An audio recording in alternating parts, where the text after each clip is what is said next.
Hello everyone, Levi here, and today I want to start a new series. Picture this: buying games and then never playing them. This is the trap a lot of Steam players fall for, with me being one of them. When our brains see a good deal, our first thought is, better buy it. That's why I bought Half-Life for 99 cents, and then didn't really play it until today.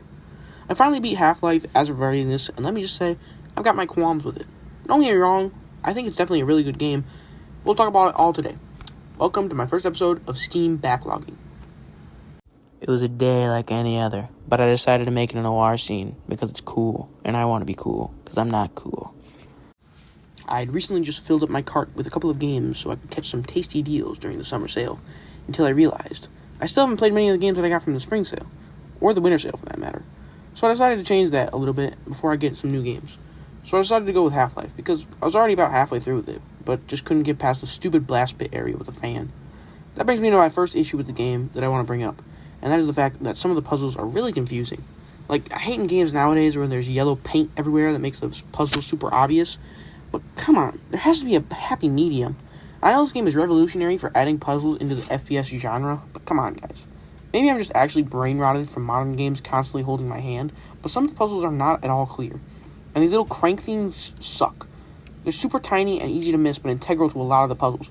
One of the puzzles in Apprehension chapter requires you to shoot this barricaded door with a heavy turret so you can go through. The problem is, I had no idea this turret was even here, or that I could use it to blow out the door. I had to look up an old IGN guide just to progress.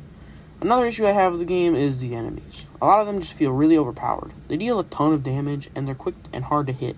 And when you do hit them, it takes like a billion hits to even kill them. It sucks. Also, the game is just really hard. I don't know if I'm just bad at FPS games. It's probably the case. But man, it's just hard. I'd constantly just be on low HP or sometimes even low ammo, and I'm right before a big confrontation. And I keep dying and reloading and dying and reloading, on and on and on. I just had to hope that I do something exactly right until I can progress it all. I probably also wasn't doing myself any favors by playing on controller, because I played it all on the Steam Deck. But that's whatever. I know I've just been ragging on this game the whole time, but I actually did really like it. For such an old game, it really doesn't look that bad. Granted, I'm sure there's been a lot of updates over the past 20-some-odd years, but it really does look nice. The story is pretty interesting, without having to shove the story in your face all the time. You're Gordon Freeman, a scientist guy who works at the Black Mesa Labs, who helps open a portal, and then the entirety of the lab is swarmed with alien creatures. It's not anything groundbreaking by today's standards, but for 1998, people didn't even think that an FPS game could have a story, so it's pretty cool. This was a time when just a couple years ago you had to read the manual just to understand what was going on. And now there's cutscenes and voice-acted dialogue and actual characters that talk to you. I can truly understand why this game was so influential. Also, I really do like the combat.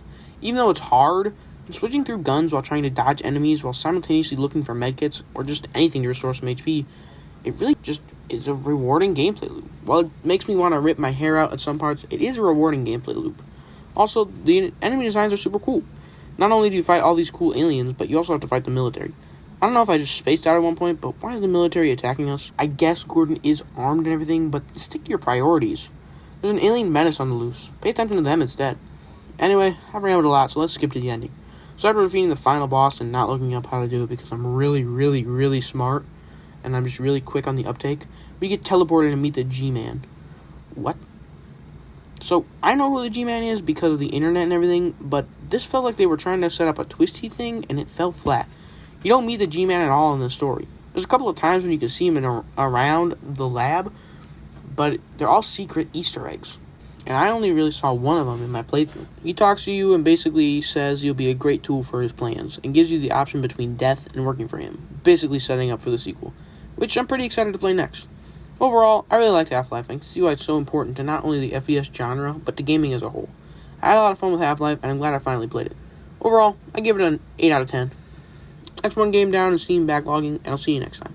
I've been Levi, you've been a great viewer, and I'm off. See ya.